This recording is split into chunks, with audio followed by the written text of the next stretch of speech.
Hey everybody, I'm Miss Snow and I'm here today to talk to you about academic honesty and academic integrity. So we're going to jump over to watch a presentation that I would normally present in front of you, but instead today I'm here on Zoom. We take what we can get. Okay, so I'm going to go ahead and share my screen. And a reminder that all of this will be embedded in your course level Canvas course, which means that you have a course in your main window called either seniors, juniors, sophomores, or freshmen, and you will find this in the academic honesty and integrity module. So let's start by reminding ourselves, what is academic integrity?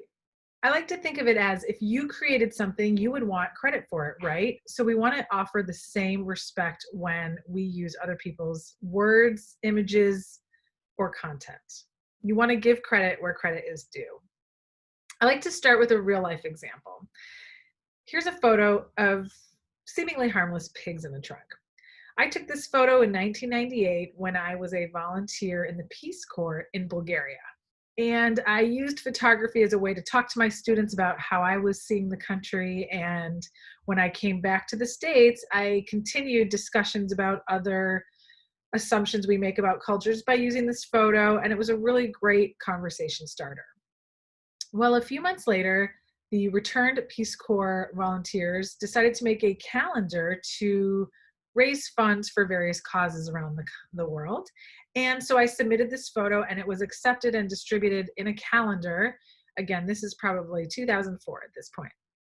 So I go on my way and my friend emails me a few months later to say, your picture has caused a little bit of a hurricane here in Bulgaria.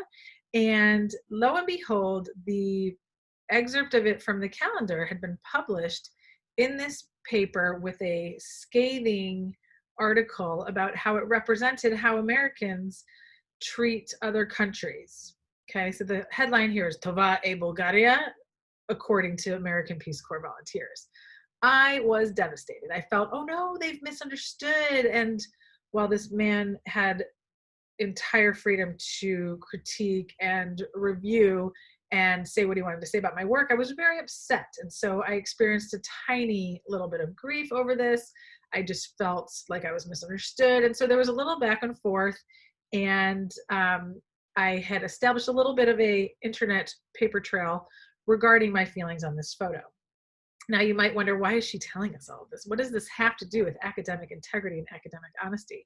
Well, a couple years later, my friend went and got this Onion Atlas. And this Onion Atlas is a satirical piece of work. So the Onion used to appear as a newspaper and it was all satire, which means it's poking fun at real life events using irony and using parody, using tools of language to show how something could seem real, but it's really not.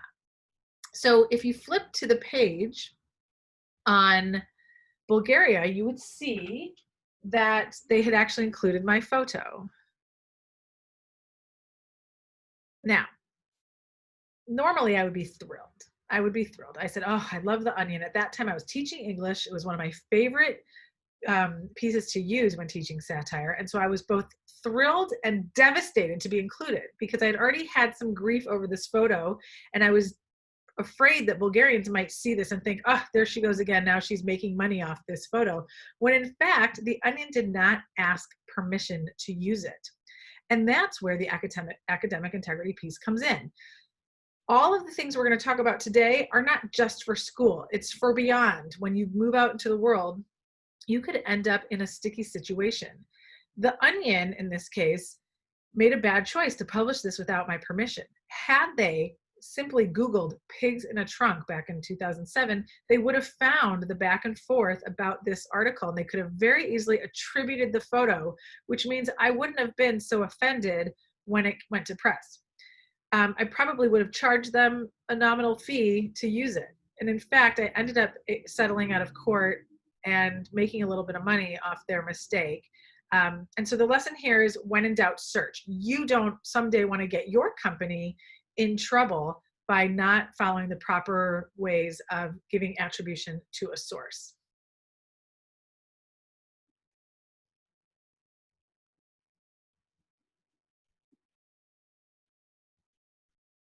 Okay, I turned off my background for a little bit so you can see that this is the actual book. When they did it in soft cover, they then included the proper formatting, and so my name did finally appear.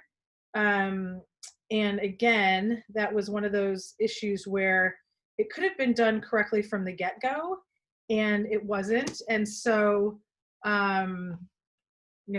had to pay the price.